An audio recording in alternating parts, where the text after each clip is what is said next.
ازيكم عاملين ايه؟ يا رب تكونوا بخير. هنعمل النهارده حواوشي اسكندراني. حواوشي اسكندراني طعمه مميز عن الحواوشي العادي، واظن السبب في العجينه بتاعته. لو اول مره تسمعيني انا نور، ما تنسيش تعملي لايك واشتراك للقناه. يلا نعمل عصاج اللحمه المفرومه. انا عندي ثقه تامه ان كل واحد بيعمل احلى عصاج، فاعمليه بالطريقه اللي انت عايزاها.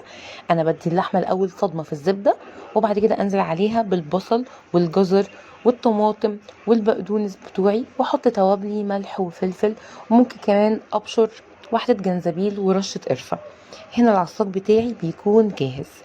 اطلع العجينه بتاعتي اللي انا عملتها، وهسيب لكم الطريقه بتاعتها في صندوق الوصف.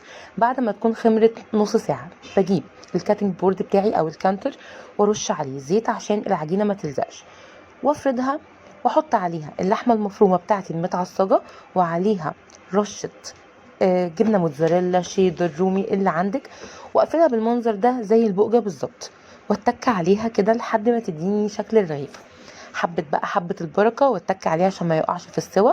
وفي طاسة سخنة فيها رشة زيت على كل جهة، هتاخد 4 دقايق. هيطلع عندي احلى حواوشي اسكندراني، وصوت القرمشة يا جماعة خطير، مش متخيلين، لازم تجربوا. جبت بقى واحدة وقسمتها كده، بصوا الموتزاريلا وهو سخن مولع. انا هحطه في الطبق واصب البيبسي واروح اكل. وانتوا لو عجبتكم الوصفة ما تنسوش لايك وشير للقناة.